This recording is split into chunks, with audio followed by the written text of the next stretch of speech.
Hi, I'm Ryan Guina, the founder of the Military Wallet, and today I'm joined by Gunter. Zach is an underwriter in the mortgage industry, and he has 17 years total experience. Zach, welcome to the show. That's right. Thanks for having me, Ryan.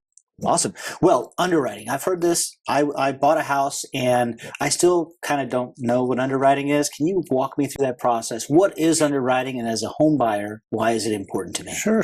Very generically, anytime in the financial industry when you see the term underwriter used, that refers to the person who's assessing risk. So if you're talking about car insurance, life insurance, mortgage, that's always what we're doing. We're making sure that whatever this transaction is, it fits within our company's model of business that we want to do. When we're talking about mortgages in particular, my job is to make sure that income is calculated correctly, that employment is stable, that we have a reasonable expectation that not only is this borrower able to pay back the loan that we're making, but that they're also willing to pay back the loan that we're making them. A couple different ways that we can do that. There are some industry-wide accepted software that we can run that will provide us a decision that will say literally approve or refer, and that's the easiest way. When I'm underwriting files like that, it's called automated underwriting, and really all I'm doing is double checking the data that we have fed into those machines to get an answer. Then there's also a manual underwrite, and a manual underwrite is when Zach Gunter has to assess and make a decision. Those manual underwrites are a little more tedious. We're going to look into things like not only your income stability and income consistency, but we're also going to look at your assets and have you been able to save money. We need to be able to, when the loan is complete, be able to defend why we thought this was a good risk. And everyone who looks at this loan after me is going to look at my notes for why I thought this was going to be a successful contract. Okay. So as I'm understanding this, our previous conversation that we had with Angie, we talked a little bit about the pre-approval process. So when I'm going out to buy a house, I first get pre-approved for a loan. The lender will say, hey, we're going to pre-approve you for this amount. And then I go talk to the seller and we're like, yes, let's do this. So it sounds like the underwriting process is the next step where we're pre-approved. Now we come to the agreement with the seller. And now the lender's saying, now we're going to go examine all the documentation, make sure you can do it. And that's the process we're at right now. That's exactly right. And, sometimes you hear veterans get frustrated that their loan officer is asking for so much at a pre-approval stage. That's the wrong way to look at it. They're looking after your best interest when they're asking for all those things to make sure there aren't surprises later in the underwriting process. So okay. That's a sign of a good loan officer. Yeah, so it sounds like the more legwork we do up front, the easier it is for your job, but also it's going to be the easier it is for the buyer as Correct. well. Perfect. Now, the underwriting process. Now, if I use a VA loan, it's not the VA who's doing the underwriting, though. It's the lender that's actually doing the underwriting. Is that correct? Very rarely is the VA actually going to see your loan ahead of time. There are certain loans, like joint loans, that VA requires prior approval. But no, the vast majority of the time, the VA is not going to examine your loan. I think the last time I checked, they're only auditing between 5 and 7% of our loans right now. Okay. Now, let's say I come to an agreement with the seller. I've already been pre-approved for the amount of the purchase price, and now it comes to your desk. How long, on average, I understand every situation will be slightly different, but how long does an average underwriting process take? And we'll start with that, but then we'll look at maybe what are some of the curveballs that people might see. Well, you talk about active duty. That's a real common scenario. It's really set. I mean, we know if you're an E4 in any of the branches for 4 years, we know how much money you make. So an initial underwrite, which is the first time it comes to me, if I've got a fairly complete file, nothing seriously going on, we're talking 30 minutes for me to go through that, make a decision, and follow up with the loan team with some conditions that I need, some questions I need answered. After the initial underwrite, when these get resubmitted for us to look at again, you're talking anywhere from 10 to 20 minutes for us to wrap these up.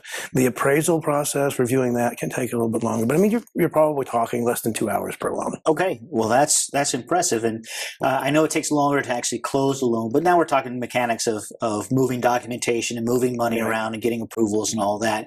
So what can I do as a buyer that's going to make your job easier? Thank you for asking. Yeah, right. The biggest thing I see, the mistake that people make, buying a home is a big deal. So you're starting with, you got one big deal going on.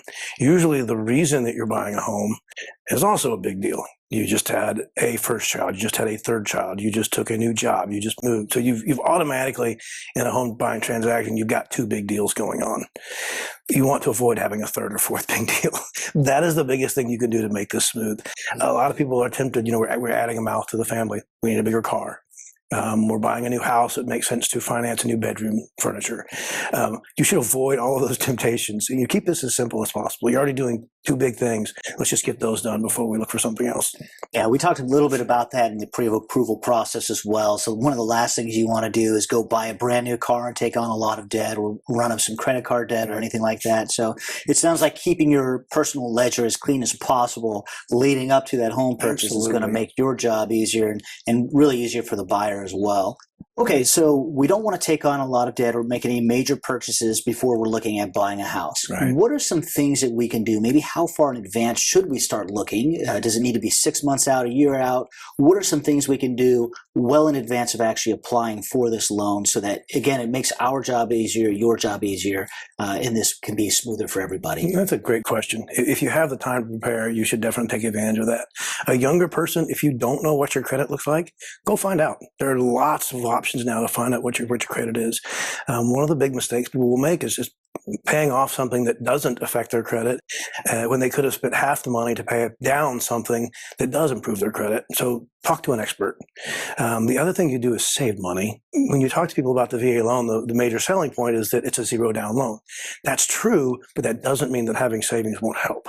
There are a lot of loans that the only reason it can be done is because there will be some liquid assets left over after the transaction. That helps to bolster that from a credit perspective, from the underwriter viewpoint. So when you have a little bit of money saved, there's just a million ways that can help in your loan process. Wonderful. And that's something that we've talked about in previous conversations as well. Moving is expensive. When you buy that new house, you might have landscaping costs. You might need new furniture. You might want to repaint or redecorate. There are a lot of setup costs and startup costs with buying a new home. So yeah, saving money is definitely a great idea. Now, I have a situation that might not apply to everybody, but it is something that it does apply to a large number of people, especially as today's economy changes. I left the military. I had a job for a while, and then I became self-employed. And I was able to get a mortgage, but because I was self-employed in the way I did it, I actually paid myself a W-2 contract, or a W-2 paycheck. Sure. So I had that history, but I know a lot of self-employed individuals who might not have that W-2 paycheck. That might be a small edge case, but are there situations like that where maybe a self-employed individual can do something to help them buy a home, or other edge cases where things that we might want to look out for? Sure. The industry standard in lending period for single-family homes is 2 years of self-employed. So you need to have filed tax returns on your self-employment for 2 consecutive years. We're going to review those to look at what's this income doing? Did it stay the same? Did it increase? When a self-employed person's income is decreasing year over year, it's really hard for us to support a stable income. We don't know that it's not going to continue to decrease, so it kind of leaves us with nowhere to go. No, that's fair. If you have a business, you want to always go up and to the right whenever possible. Okay, well, that's great information. So as we're going through this underwriting process, are there some common situations you run into that maybe are avoidable or things that people can do in advance to, again, make this a little easier? Sure. One thing I see that's very common, active duty is hard on marriages. So it's really common that you see a situation where maybe they're separating, and on the application, we ask a question with 3 options. Are you married, single, or separated? And a lot of active duty members, because they're in the process of separating, will mark separated. Now, they're not trying to be deceitful. They really see themselves as separated. And so whatever it is you think that you've agreed to, the loan that you think you're not responsible for, you are legally accountable for that, and it's going to be counted against you. So often we'll get pretty deep in the loan process and discover this was never legally filed. And so even though you don't feel like you're responsible for this anymore, we have to wait for that entire legal process to play out until that's actually the case. And that's a really common occurrence. Okay, so that's a situation that's really unfortunate, and it sounds like if you're dealing with some kind of family situation like that, it's important to bring that up with the underwriter very early on in that process, so you can at least have that discussion and understand how that might impact your ability to get that loan. Thank you for sharing that. Are there any common red flags that might delay or prevent an approval from going through? Certainly. One of the things that we always look at is your stability of income. So we'll do a verification of employment with your employer. That means we send them a form and ask them to verify your income. But then we're also going to compare those responses to your year-to-date income. And one of the big problems we often run into is when there's inconsistencies between what your rate of pay is and what you've actually earned. So just because you're 40 hours a week at $25 an hour, it doesn't mean you're earning $52,000 a year. And we're going to look at that and say, it looks like you only work around 35 hours a week. An underwriter has to use the most conservative income calculation. So just because you're supposed to make $52,000 a year, if we look at your year-to-date income and it's not on track to make that, we need to go with a more conservative figure. So that can often cause problems. Okay. And that sounds reasonable because, as you mentioned at the very beginning, it's about risk assessment and protecting the company making the loan. Correct. Okay. Does it happen where you might be pre-approved for a loan and then you go through that underwriting process and then the buyer is maybe denied, something changes, or when you get through that process and you mentioned, for example, you're on pace to earn less than what it initially looked like, does the borrower have any recourse, or are there any things they can do, or is it just a flat-out denial? What are the options there, or common situations? As underwriters, we're really going to try hard to avoid an outright denial. Our job is to look for solutions. So more than likely, we're going to reapprove this loan with another condition. So if you can show me this, I can ignore that. So very rarely am I, an underwriter, going to say denied, short of just outright fraud or something that can't be overlooked. That will be a conversation that they have with the loan officer and determine we're not going to be able to provide this. Okay, so it sounds like there might be a way to work through things. It's going to be case by case, of course. Okay, so this is good. This is as I'm buying a house. It sounds like the way this process works is I've gone through the pre-approval process. I've found a seller. We've come to an agreement on the price. Now we're moving to the next stage, which is the underwriting process. There's an automated version, which if things are going well and you've got the stable income, it can be automated and be done maybe in half an hour time frame. If there's a manual underwriting process, you might need a little more documentation from me. Right. That process could take a little longer, understandably so, but the outcome can hopefully still be the same. But if there are issues, we can delay it, but there still might be ways to work through this. Is this kind of the way I'm understanding this? Yeah, I think you've got it right. My job is just to be able to defend the decisions that I've made. So, like the savings that we talked about earlier, if you've got, say 3 months of liquid reserve to cover your first 3 mortgage payments after you close, that gives me something to point to and say we can ignore some of these things because we can see this borrower has been in good financial shape and has managed to save money with his current living expense, and this new living expense in some examples is even lower. So that's encouraging to us that this is going to be a successful transaction. So let's start from the top. We need to have our home inspected by a VA appraiser. Can you walk us through that process? What is it? How is it done, and why is it done? Sure, yeah. This is a good thing to talk about because there are lots of misunderstandings about this process. It is a little bit different than how a conventional loan would carry out the appraisal process. So first of all, the appraisers don't work for VA. These are individual appraisers who have bothered to become certified in VA's appraisal process.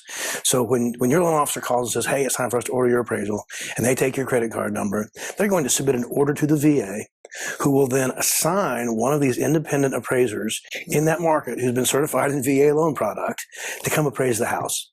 Now, depending on where you are in the country, this can take anywhere. The shortest turn times are somewhere around 7 days. There are parts of Alaska and Montana where they actually have 21 days to complete this appraisal process. But your loan officer should be able to tell you the time expectation on those. Okay, well, that was my next question. I was going to ask how long it takes. Now, let's say the appraiser comes out within that 7 to 21-day window, and then what exactly do they do? How do they appraise your home, and what is involved? So the VA appraisal process is all about making sure that the home is worth how much you're paying for it. That's the whole point. We want to make sure that you're not spending $325,000 on a $300,000 home. And that makes a lot of sense, right? So the VA is backing this loan, or a portion of it, and they want to make sure that the lender is only going to lend them out of the value Correct. of the house. Okay. So it's called a VA appraisal inspection. Yes. Now, I know we probably want to get a home inspection too, but these are two different processes. Is that correct? Two very different things. I would always tell my customers that there is an inspection element to this. The appraiser wants to be certain this house is still functional as a home. We want to make sure the roof is good, that the siding isn't cracked or in disrepair, that the utilities are on, that the furnace works. That any of these big things that make a house a home are still going to be functioning. But it's completely different from the private inspection that you would hire, where you would want someone to really go through that house with a fine-tooth comb. I know that every time I've bought a home that I've used the VA loan every time. So we've had the VA appraisal, but we also hired a home inspector who would crawl through the under the house in the crawl space, crawl through the attic, look through all the different things, tell us, hey, you've got a problem here, or this might need to be done. Have you had experiences with this as an underwriter or somebody who's handled loans where maybe somebody confused the processes or didn't understand why it was needed? I have some absolute horror stories where customers have called me within months of their closing date, nearly in tears, because they did not want to pay the $600 for that extra inspection. And I say $600, anywhere from $500 to $750 to have that inspection. And one example, I had a lady call me because evidently the roof was leaking, and the previous homeowner had rigged a tarp in the attic to catch the water and drain it to one of the eaves. Appraisers don't go up and tromp around in your attic. All they do is poke their head up there and make sure there's no sunlight shining through. And that's it. But if she had hired a home inspector, he would have gone up there and he would have found this contraption. Yeah. But what ended up happening was the first time they got a large rain, the contraption failed, it flooded the attic, and now there's tens of thousands of dollars and home damage, not to mention a roof that needs to be replaced, that all could have been prevented with the expenditure of an inspection fee. Yeah, so getting a home inspection as a home buyer, there is some upfront cost, and that comes out of your pocket, but it is one of the most valuable things you can do. Look, buying a home is one of the most expensive purchases you'll ever make. Spending a few $100s up front to make sure you have somebody inspect it and make sure there aren't any of these major issues. All right, so now we're talking about this appraisal process and the inspection process. Let's assume the appraisal has gone through and we've done the home inspection, but let's say that appraisal came in a little low. You use the example of paying $325,000 asking price for a $300,000 house. That's what it appraised at. What happens if that appraisal comes in a little lower than that asking price? Are we out of luck and we have to give it up, throw our hands up in the air, or can we still find a way to buy this house? If the process is working correctly, it won't just come in low. The appraiser has a responsibility under what's called the Tidewater Act to notify the individuals involved that they're not able to provide properties that will support the value of our subject property. So at that point, they would reach out to the lender, let the lender know, hey, we can't find anything that will support this.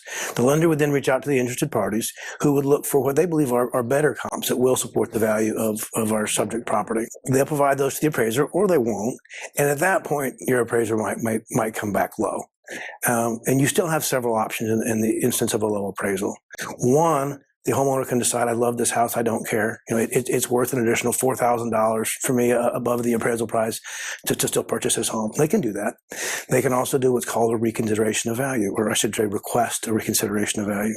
In this instance, you would take probably those same comps that the realtor sent to the appraiser, but now we're going to send them to VA's regional loan office, and they're going to have one of their own valuation people look through these. And at that point, they can determine this house is worth more than the appraiser believed it was. And that's saved many deals. The last thing you can do, of course, is just walk away. The seller won't come down on price. You're not willing to pay the higher price. Maybe we don't reconcile these differences and we go look for a different home. Okay, all good options. Now, let's say I do want to pay a little bit higher price. Is that do I have to pay the entire difference out of pocket? Say if it's that the house is $325,000, but the appraisal comes in at $3,000.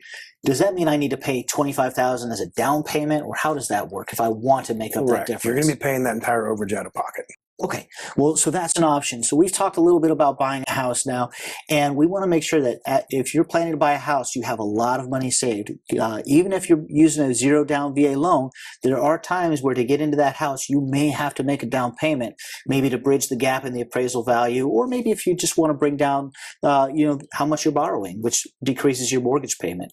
Okay, let's talk a little bit about property types. So I know I can buy a single family home. That's what I've purchased. And I know there are other types of properties, but there aren't just standalone houses, right? You've got condos, you've got raw property. Maybe you want to build a home. There are manufactured homes. There's all kinds of homes that people live in. What can you use a VA loan for? Sure. A wide variety, a much wider variety than I think people realize. Anything from 1 to 4 family can be done with a VA loan, provided that one of those units is going to be your primary residence. And you usually cannot use rental income to help qualify. I know that's a common scenario where I see people going, "I'll buy a duplex and I can use the." That's not the case. You have to have a history of receiving rental income in order to use that as your own income. Condos are definitely an option. You want to make sure to save yourself some heartache that it's already a VA approved condo. That is a process that can take 6 to 8 weeks. And it's kind of a step beyond the appraisal process where VA is going to say, we don't just want to make sure this home is okay. We need to make sure this association is not in a state of decline that's going to cause you to rapidly lose value after you buy this condo. Yeah, my wife, when we got married, she already owned a condo, and her association was pre-approved by the VA. So it sounded like somebody had previously used a VA loan in that association or in that condo development. So we didn't have to do anything different there. But if that condo unit or association is not already approved, then you'd have to go through that process to make sure that could go through. And you really want to make sure that your realtor, when you're pursuing a home like that, you want to make sure your realtor checks with the association to make sure that they're willing to go through the process and that there's someone who will cooperate with the lender, because there's a great deal of work that needs to be done on the association side.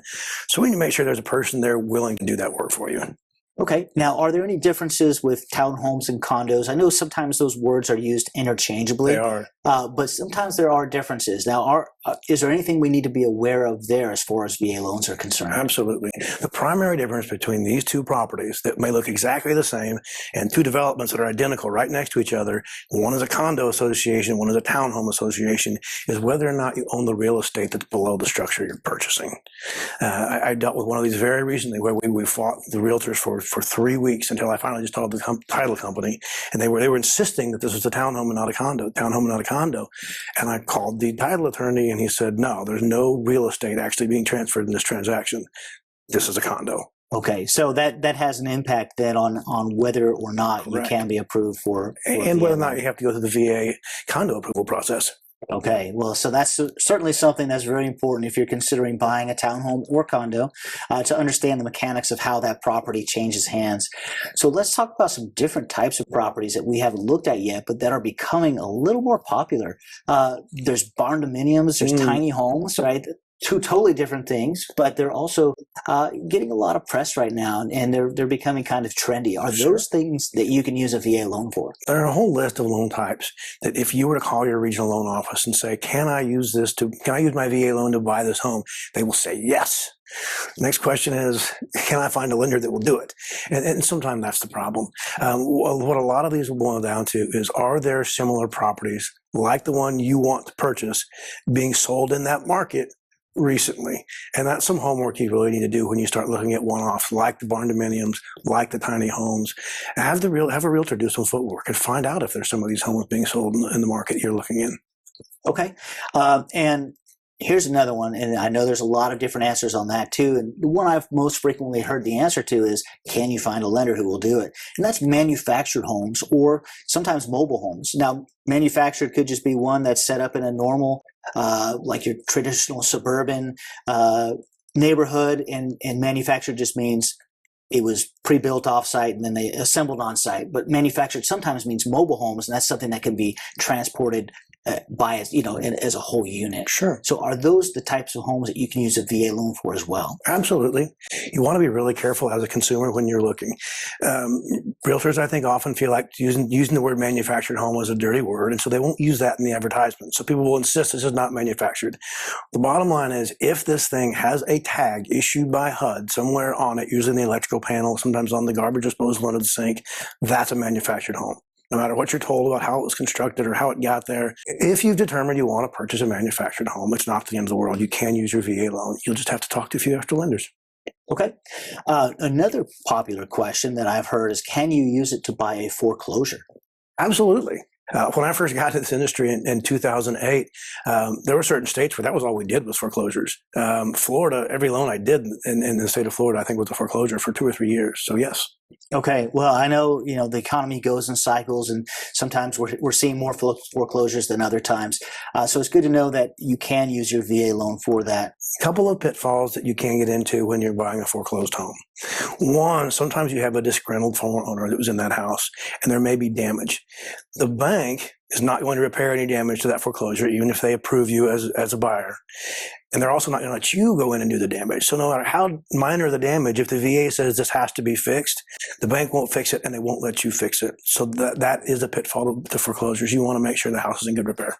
Okay, well that's fair. Now, on that same note, can you use the VA loan to buy a fixer-upper? Something that maybe you want to knock out a few walls or do something like that, or make some repairs to increase the equity or the value of the home. Is that something you can do? Similar to the manufactured home, that's possible. It's a very niche loan, and you want to do some homework ahead of time to find a lender who can do these types of loans. Ugly? Yes, you can buy as ugly as you want. That wallpaper, whatever, that's not going to cause a problem. But if you're actually wanting to renovate the house, that's a different story. Okay, and it might be one of those things where you can buy the house, but the renovations are something you're going to have to fund on your own and do it that way, just through pure sweat equity. So on another note, and you can answer with it depends, that's perfectly fine. Can you use a VA loan to build it, to build your own home? Gotcha. This is another one of those where if you call the VA and ask, they will say absolutely. Second question should be, can you tell me a lender that will do it? It's by its nature a very high risk loan. We're doing zero down on a house that doesn't exist yet. So there are very few banks, and the ones that will want some pretty good reassurances, but it's possible. Well, that's fair. And it's all about assessing risk, right? And that's what buying a house is. When you're buying a house, you're spending a lot of money. And if you're getting a loan, that bank is banking on you paying that loan off. So they need to protect themselves as well. And that's where the VA comes in. The VA helps to protect the bank as well because they're guaranteeing a portion of your loan. So when you're going through the VA underwriting process, they're looking at, can you pay for this house? When you're getting the house appraised, they're looking at, is this house worth what the seller is selling it for, what the lender's going to give you? Okay, Zach, so we talked about the different types of properties we can use a VA loan for. Are there any minimum property requirements that the VA is looking for before they will actually approve that loan? Absolutely. What VA calls them are MPRs, or minimum property requirements. And that is very much what it sounds like. They want to make sure that you have a functional roof that's going to protect this house from water. They want to make sure you have no cracked siding that's going to keep you from having issues there. That utilities are on, that they all work, water works, no broken toilets, no things that you're going to walk into this home and have it not be a functional home. It's going to cost you more money. Okay, so if I'm just viewing a home and I'm doing a walkthrough, is it pretty much, if it looks like it works, or do I need to have a home inspection to do this? How am I going to know if the property does meet these minimum property requirements? The minimum property requirements are going to be pretty obvious to most people. You turn on a light, it works or it doesn't. If we're talking about an inspection, that's a whole different thing. Okay, so most issues like not being able to turn on the lights, no running water, those are pretty self-evident. Are there any other common warning signs or things to look out for where the VA might say, this might be an issue? Absolutely. And it will be the appraiser calling this out. But things like stains on the ceiling that might indicate a roof leak, mildew on the shingles or on your siding. These might be things that are going to indicate a problem that you're going to have mitigated at some point.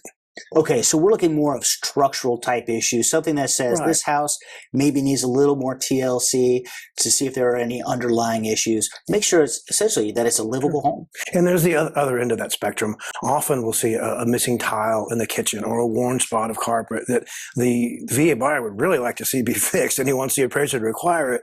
And the appraiser is going to say, no, that's cosmetic. It really doesn't affect the function of the home.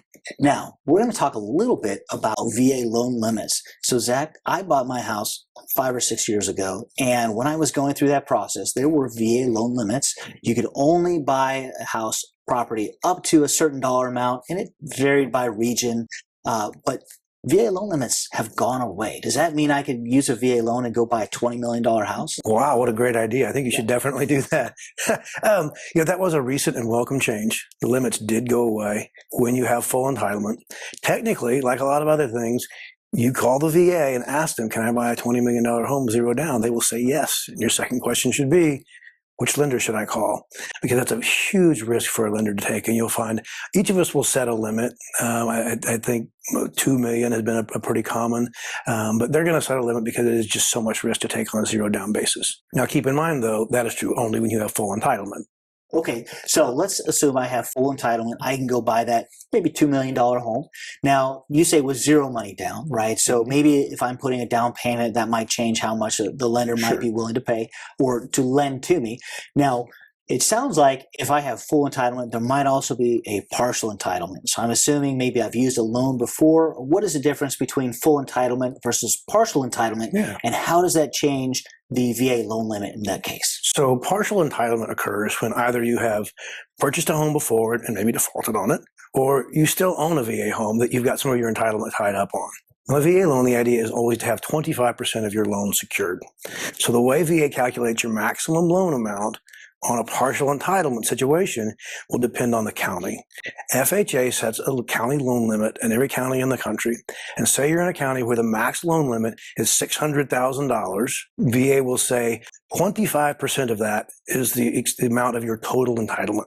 So on a $600,000 max purchase price, you have a full entitlement of $150,000. So say on your previous home that you still own that you're wanting to hold on to, you've got $50,000 of entitlement tied up. You're going to subtract that 50 that you've used from the 150 that would have been your full, and now you have $100,000 remaining entitlement that you can use. That represents 25% of VA will guarantee. So if you have $100,000 remaining eligibility, your max purchase price is $400,000 in that county. Okay, so it sounds like if I'm a first-time home buyer with a VA loan, I'm going to have my full entitlement, and I can do whatever the lenders in underwriting is going to support as far as buying that house. Correct. Now, let's say I bought the house, I've lived in it for a few years, and I say, you know what? I'm going to move over here, but I want to hold this other property. Maybe I rent it out, let a family member live in it, whatever we're going to do, and I want to use my VA loan again. That's when the partial entitlement comes Correct. into play. Okay, so at that point, it's going to be really situation specific based on how much money I had tied up in the original loan, and then versus how much I'm going to be borrowing on the new loan. Sure. Okay. And one thing I should add, in the previous scenario we talked about, that $400,000 being your max purchase price, it's not an absolute max purchase price. VA just says that 25% of this loan has to be backed either by them or by a down payment on your part. So say you found a home that was $440,000. You can still purchase that home. VA will just expect you to make a 25% down payment because remember, they're covering the first 25% on the $400,000. They'll ask you to make a 25% down payment on that other $40,000. So for an outlay of $10,000, you could still purchase that $440,000 house, and VA would finance the $430,000. Okay, so that's actually good news because it means that you might be able to get into a little more expensive house or have a little more buying power than you might otherwise. Correct. So to sum this up then, for VA loan limits, if I'm buying a house, the limit, first time, full entitlement, the limit is really whatever the lender is going to support, Correct. whatever my underwriting and my financial situation will support. Okay, but then if I'm going to use another VA loan, or perhaps if I've defaulted in the past, that loan limit is going to be based on whatever partial entitlement I have left. Correct. In the county that you're purchasing in the county that I'm purchasing it in, but I still may be able to go above that amount if I'm able to put down a down payment on Correct. top of it. Zach, thank you so much for this information. I'm much more educated right now, and I hope that you, as you're watching this, are more educated as well. Thank you. So good to be here.